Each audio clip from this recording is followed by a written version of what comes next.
From Alabama to California, we're watching your six, folks. Stay ready, stay free. And when the world goes crazy, what should we do?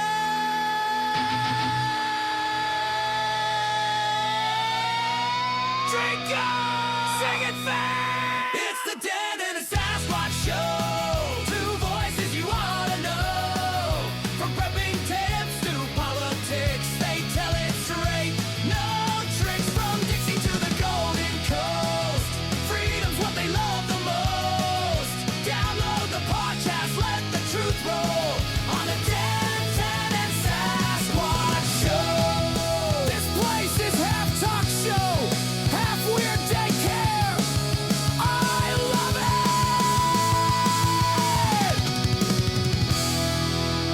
Hello, and welcome once again to the Denton and Sasquatch Show, coming to you live from both California and Arizona. His name is Denton, my name is Sasquatch, and I totally screwed up the beginning, but that's all right. Just because I said Arizona, I threw myself off, but no big deal. Yeah, Denton's out again, and that means we have got Einor back. Hello. I guess I'm making the big time, huh? If you included Arizona in your intro there, Yeah. Well, we got to give some love to Arizona. It's a great state. parts of it. Yeah, well, I mean, at least it's not California. True that. I'm on the eastern side of it, so it's kind of the anti-California here. Yeah, I wouldn't want to go over there and start telling everybody I was from California. Oh, if you tell them that you're from California, you'll get along fine. If you tell them that you like California, you may not make it home. And tell them that I like California and I'm moving to Arizona. Yeah, that could be a problem. Probably wouldn't go over well. All right, well, if you want to get a hold of the show, you can always do so. Denton and Sass at gmail.com. No, wait, it's Denton and Sasquatch. You gotta get the quatch in there. Denton and No, I totally screwed it up. I must be not as well as I thought I was. It is Denton and Sass Show at gmail.com. Now, I got confused because on X, we are at Denton and Sass. But if you want to email us, now I see why people don't email us, because they're listening and they're like, I don't know what that guy just said. So, yeah, it is Denton and Sass Show at gmail.com if you would like to email us. Yeah, we already went over that Denton is still out. And so I guess we can just jump into it. Act of war. There's been an act of war. This one came... Who's warring with who? Well, it would seem... let me just read it. It'll explain it better. This actually came from you, Einor. You sent this to me. Left-wing rocker Neil Young has gifted access to his entire music catalog to the people of Greenland for free. So that's the act of war. Greenland now wants to go to war with... I can't say that I blame them. I mean, who wants to be known as the land of music that sucks? Exactly. But apparently they do. The Canadian singer-songwriter made his public declaration in response to Trump's pressure on Greenland to work with his administration as it seeks to secure the vital geopolitical assets from threats now and in the future. Young went on to say, I am honored to give you a free year's access to neilyoungarchives.com. To all of our friends in Greenland, I hope my music and music films will ease some of the unwarranted stress and threats that you are experiencing from our unpopular and hopefully temporary government. It is my sincere wish for you to be able to enjoy all of my music in your beautiful Greenland home in its highest quality. This is an offer of peace and love. Okay. And this from a man who is famous for really nothing more than the volume of chemicals that he could consume and still remain vertical. Yeah, there are the stories. But I think Greenland, if I lived there, I'd be pissed. I'd be like, no, how dare you give us that stuff for free? Yeah. Yeah, you got to pay us to listen to that, Jack. And I think he should be deported. If he's a citizen of America now, because it seems like from what he said he is, the thing he wrote, I am honored. It's Honoured. That is not how we spell honored in America. Yeah, yeah. So we need to get DHS over there and get him out of the country as soon as possible. Indeed. Huh? Never quite understood about the Canadians. Lots of things I don't understand about Canadians, but one thing in particular is they are really, really high on using the British spelling for all these words. So they spell color with the British spelling. Yeah. And the letter Z, they call it Z. And they're like we want to pretend that we're Great Britain.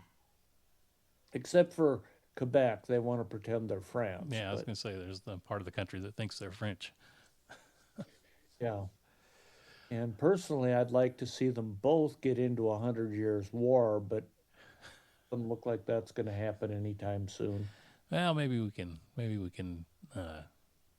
get some propaganda going around and see if we can get that happening.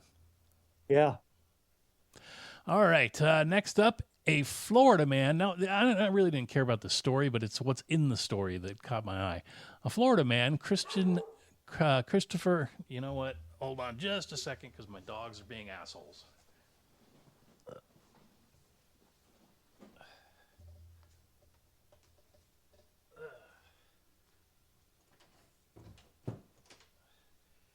Sorry about the pause in the show, everybody, but like I said, my dogs are being assholes. Here we go. Dogs do that. Oh, they do. These ones have been trying my nerves the past couple of weeks.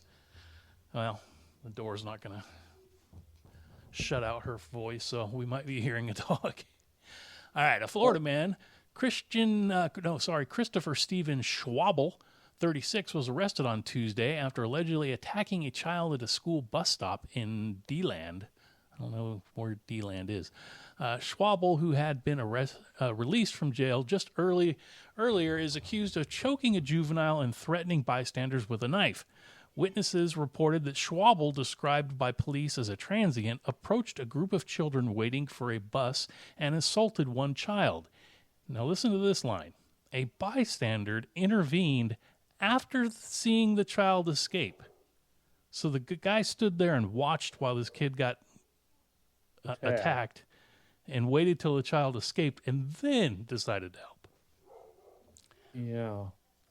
Sounds like a giant pussy to me. During the confrontation, Schwabel allegedly pulled a folding knife, prompting the bystander to use a toolbox to defend himself and restrain Schwabel until police arrived. Well, yeah, I'd hit him over the head with a toolbox. Okay, yeah. Of course. I don't want to speak for you, but I do carry when I'm out in public, so it may not have been a toolbox.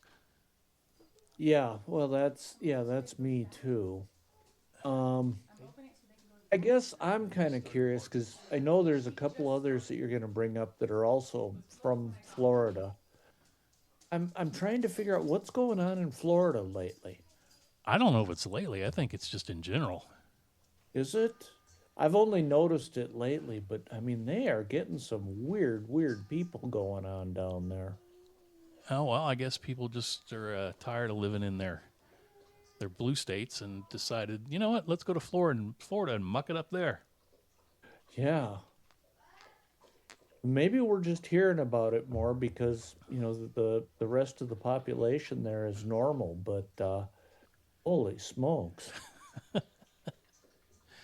Yeah, I guess it's that sort of 50-50 thing where half the people are crazy and the other half are wondering why they deal with it. All right, this one I'm calling Big Balls of the Week. A 33-year-old former flight attendant from Toronto was arrested in Panama after allegedly posing as a commercial pilot and a current flight attendant to secure hundreds of free flights from U.S. airline. U.S. authorities charged Dallas Porknick with wire fraud in a federal court in Hawaii last October. He pleaded not guilty on Tuesday following his extradition to the United States. The indictment accuses Porknick of using his previous experience in the airline industry to deceive airlines into granting him complimentary flights. His actions reportedly spanned several years and involved multiple airlines. Porknick's arrest in Panama and subsequent extradition highlight the international scope of the investigation. The case is being prosecuted in Hawaii, where some of the fraudulent activity took place. As the legal proceedings continue, Porknick remains in custody. This kind of sounds like that. What was that movie where the guy went around hopping flights on planes? Catch Me If You Can. Oh yeah. Now, I guess my curiosity is, why did we extradite this guy? Yeah, we should have left him in Panama. I mean, he's in Panama. Just shut down his passport and leave him there. Okay, pal, you're deported. Boom. End of problem. Yeah, that sounds like it works to me. I mean, didn't Panama actually agree to take a lot of these deportees anyways? You know, we got old Dallas here. You can keep him too. Yeah. Yeah, and with a name like Porknick. Yeah. What's in a name? Everything. Yeah, pretty much. All right, we go from Big Balls of the Week to Hero of the Week. This one's a little older, so you may have heard of this one, but a quick-thinking driver in Florida, John Brittingham, heroically saved two toddlers who were wandering into the middle of a busy street on Sunday. While driving southbound on Route A1A, Brevard County, Brittingham noticed the young girl standing in the road and immediately stopped his vehicle to help.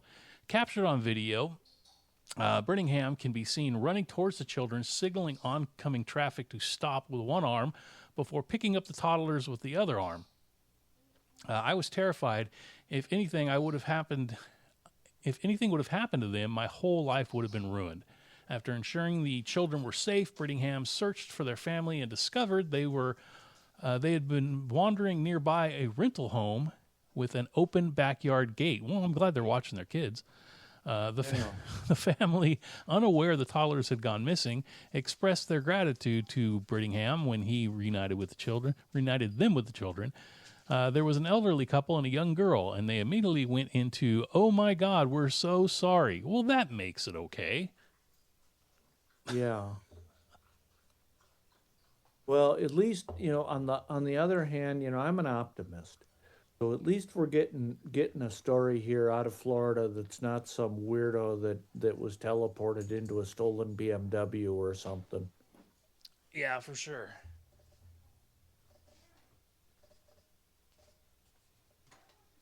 Which, did you have that in your list of weird news? No, I don't think I did.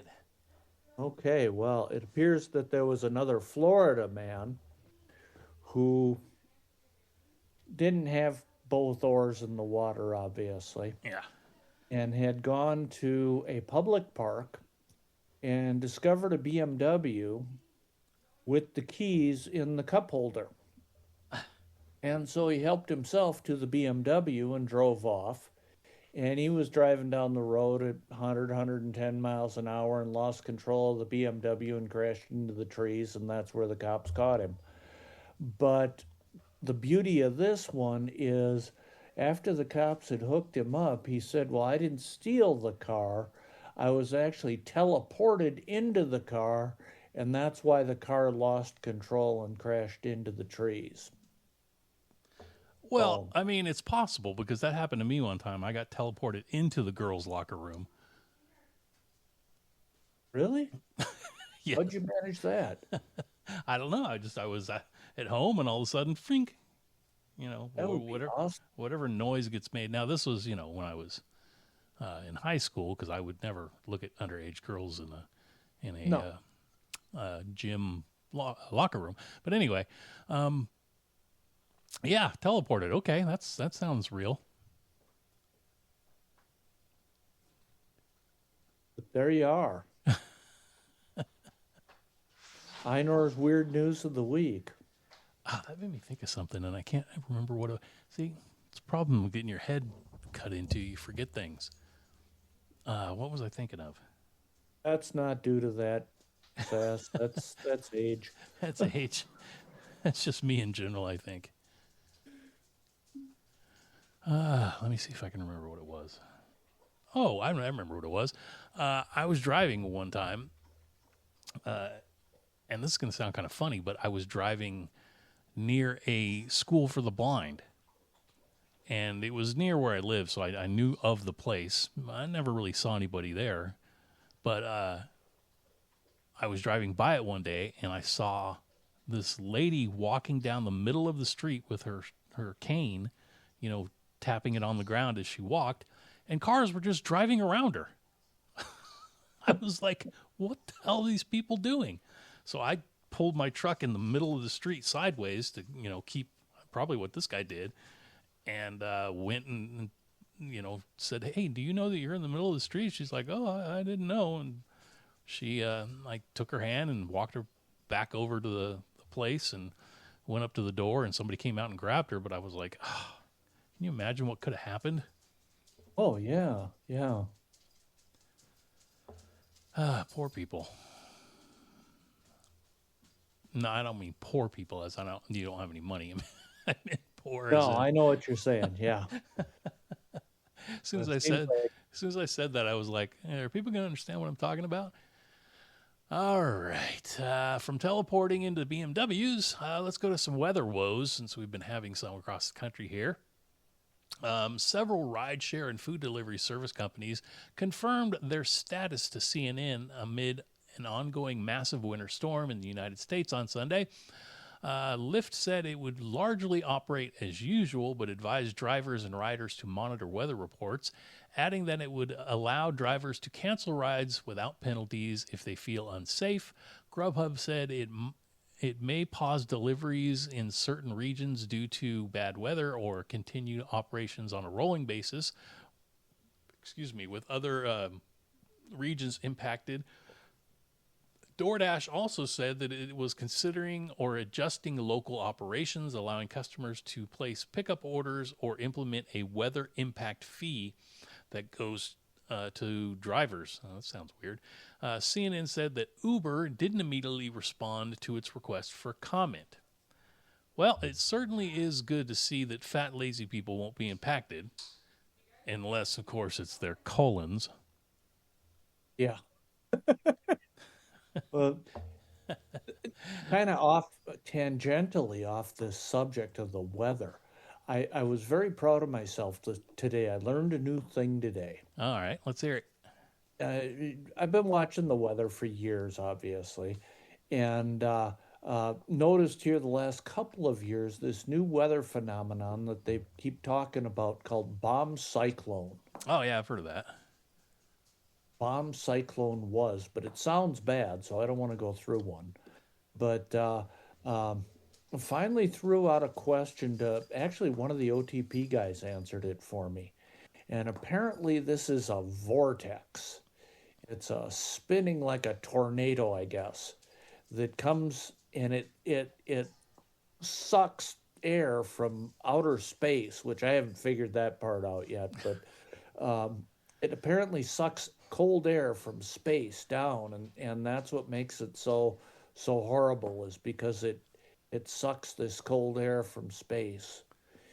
And so after I learned this, I was all proud of myself, and I was sitting there talking to my wife about it and bragging about, hey, I know what bomb cyclone is, and she's rolling her eyes per usual.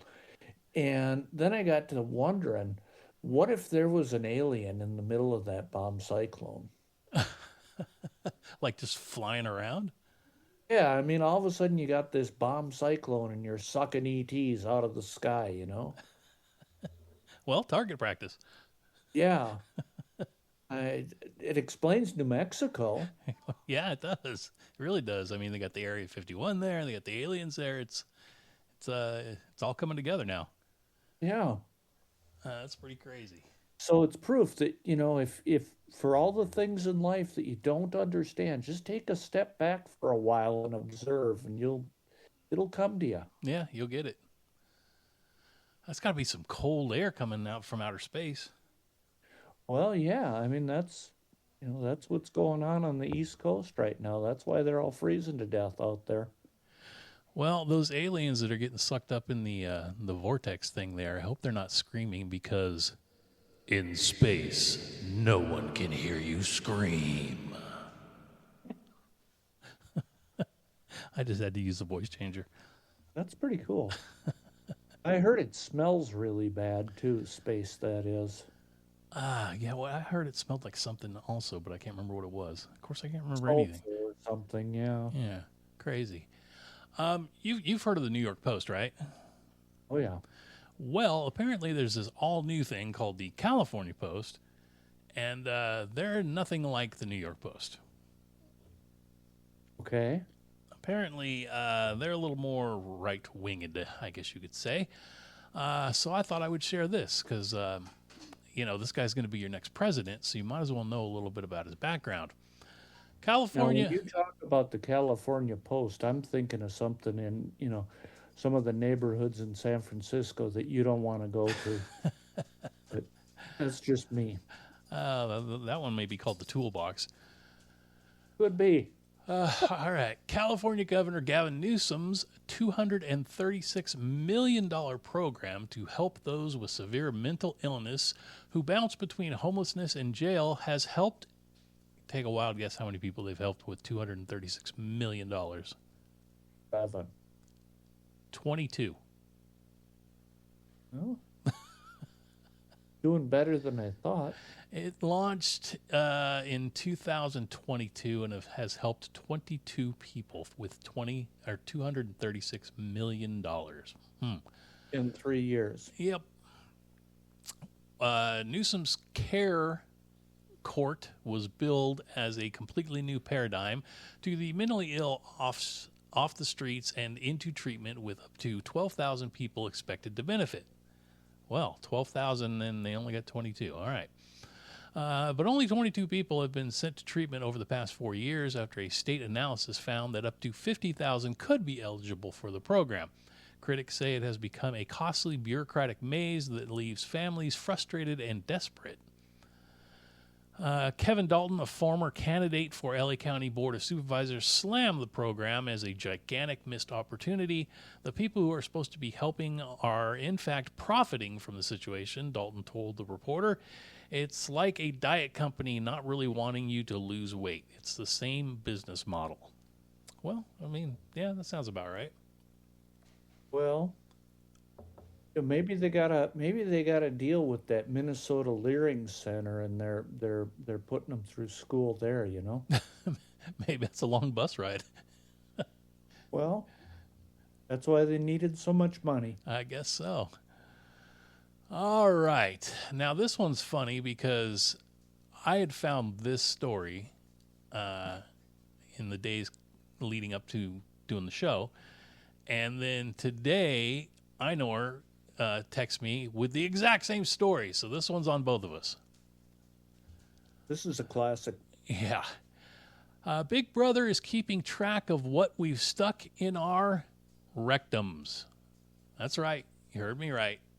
What you have been sticking in your cornholio, Big Brother is keeping track of. Every year, thousands of people end up in emergency rooms across the United States for a rather uncomfortable and sometimes embarrassing reason. We keep getting things stuck in our rectum, whether it's out of curiosity, an accident, or for sexual experimentation. The number of these incidents is surprising. The U.S. Consumer Product Safety Commission tracks emergency room visits in a database, which includes anonymous reports. Yeah, anonymous, I bet. Reports of items that patients have inserted into their rectums. While the names are confidential, the items certainly aren't. The recent review has highlighted some of the most unexpected and bizarre cases. In addition to common items like sex toys, including one measuring 24 inches long, People have been treated for having the following items stuck in their rectum. You ready for this? Rectum, hell, it killed him. Exactly. Nails. How? Screws. How? That seems like it would be so painful. Yeah. Who would look at a deck screw and say, hey, I think I'll stick that up my ass? Especially when there are so many other choices. I mean, like anything is a better choice than that. This one I like because it includes the reason why, a baseball. And the reason why is the guy said, to see what it felt like. Uncooked pasta. How exact? I mean, it's brittle. Yeah? I don't get it. Speaking of food items, egg.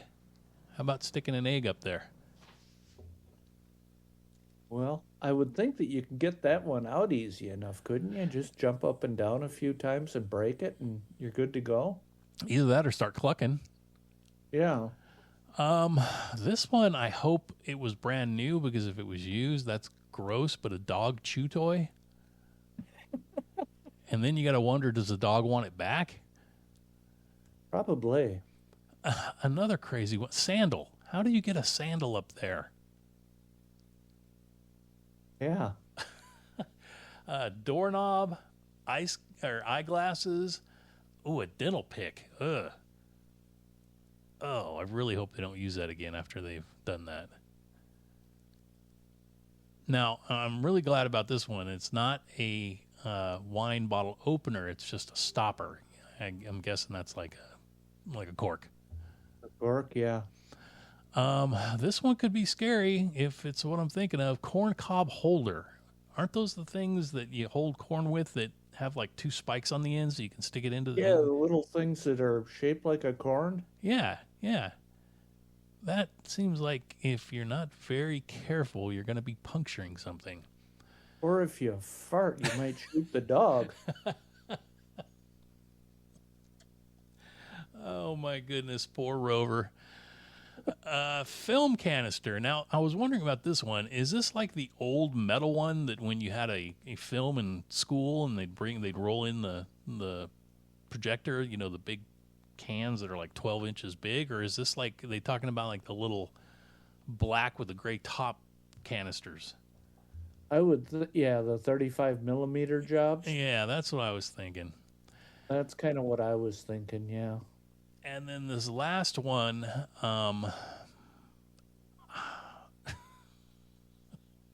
it's gotta hurt because these things are sharp. A corn cob pipe. I hope it was burnt out before they did that with it. I hope so. At least now we know what Frosty does with his spare time. Yeah. Well, then there was the one, you didn't mention it here in your list, but the guy that shoved the sex toy up his butt, and then it got stuck. So to try and get it out, he shoved a pliers up there. And that got stuck. Oh, isn't there like a song like that? Like there's a frog in the bottom of the ocean, and then it goes, the frog ate a fly that ate a cat to eat the frog. Something like that. Some kind of song like that. And that's what it reminds me of. Well, there was the song in the 80s. Who was it? Eddie Murphy, I think, that did it. You know, Boogie Up the Butt. Oh, yeah. Yeah, that's definitely boogieing up the butt, I guess. All right. Well, now that we've gotten through all those, it's time for some weird news. It's time for Weird News. With Denton and Sasquatch. Because this was normal.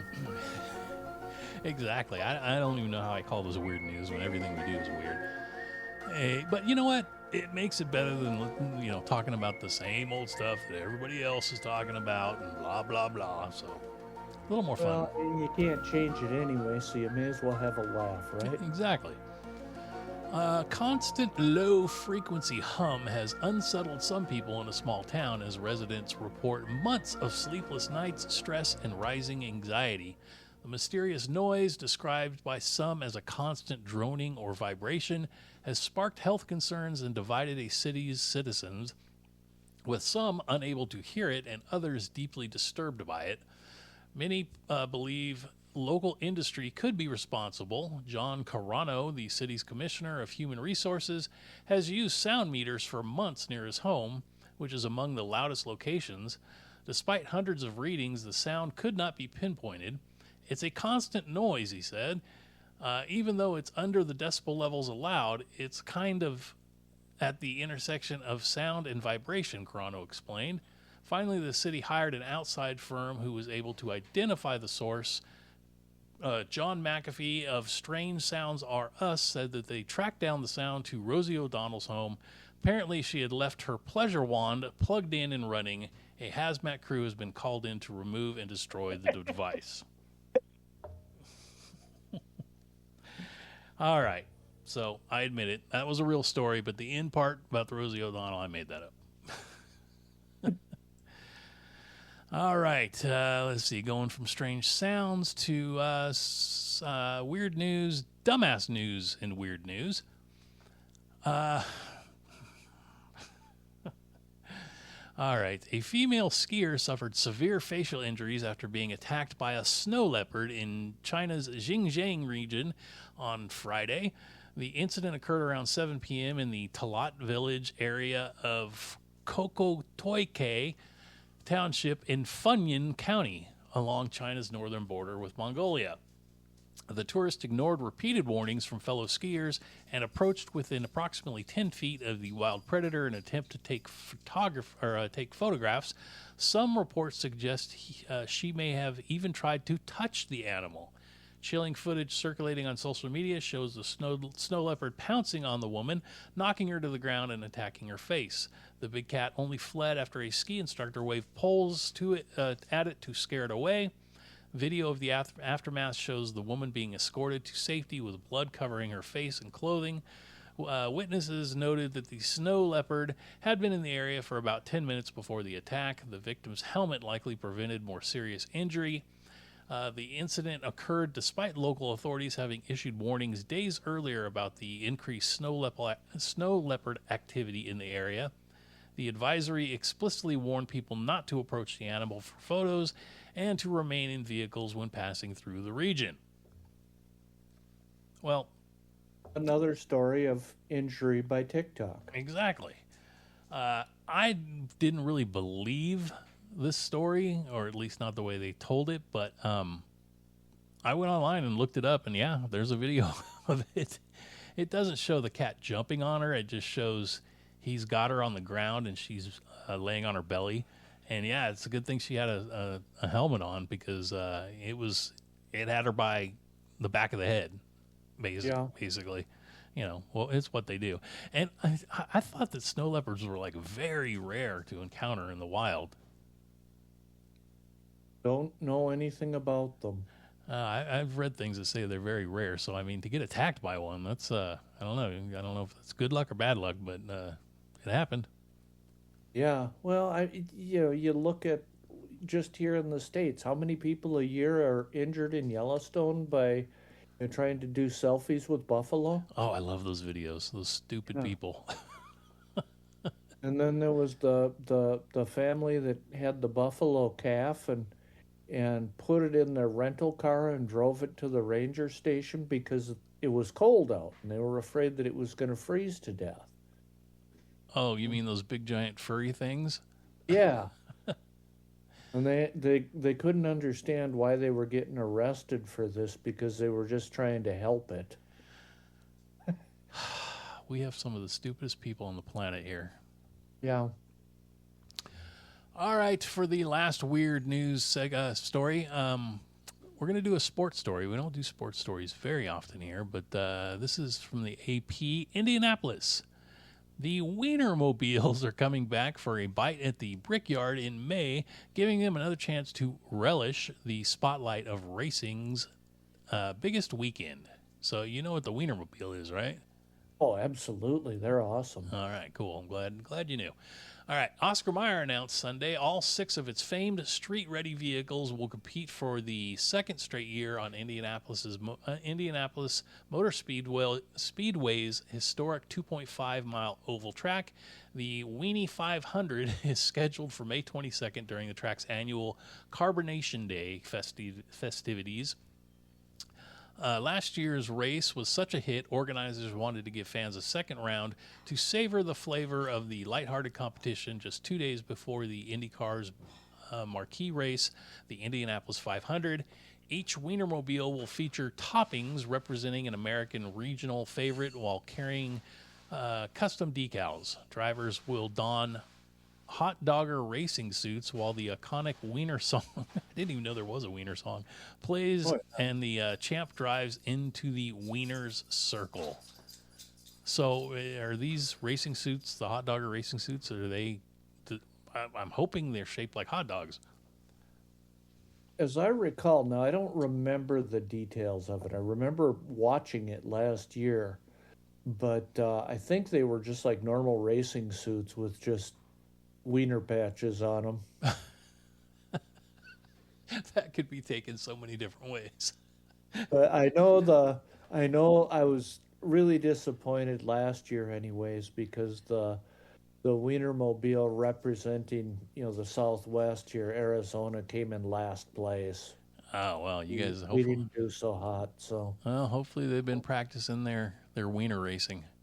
Yeah, I sure hope so. I mean, the fastest wiener wins, always. Of course. I wanted to ask you at the beginning of the show, but I forgot, to tell you the truth. Any homesteading news, anything exciting going on?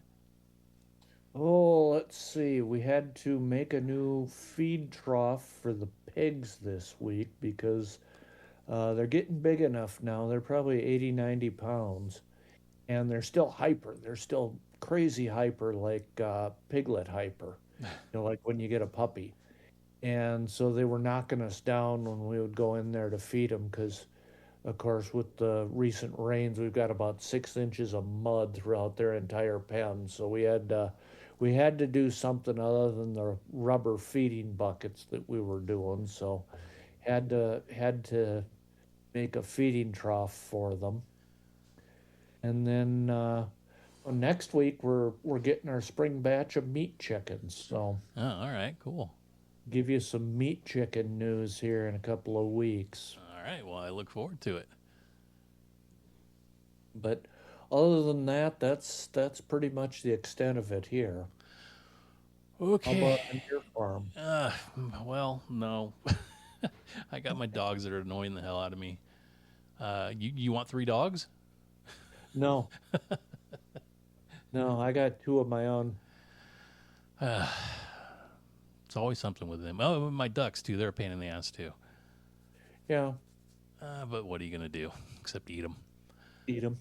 All right. Well, I want to thank you, Einor, for stepping in last minute here for the show. Yeah, I really appreciate it.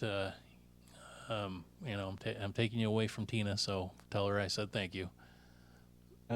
She probably thanks you for that as well. She needs a little time away, huh? Yeah. Yeah. But no, I enjoy it. It's good to sit here and laugh with you guys over over a half hour or an hour in the evening a week. Yeah, it does bring your stress levels down just a bit. Yes, sir. All right, well, since that means this is the end of the show, then all I got left to say is make sure that you are thankful every day for all God has given you. Help each other whenever you can. Stay safe, and don't take any crap from anyone. Have a blessed day. We'll see ya. Take care now.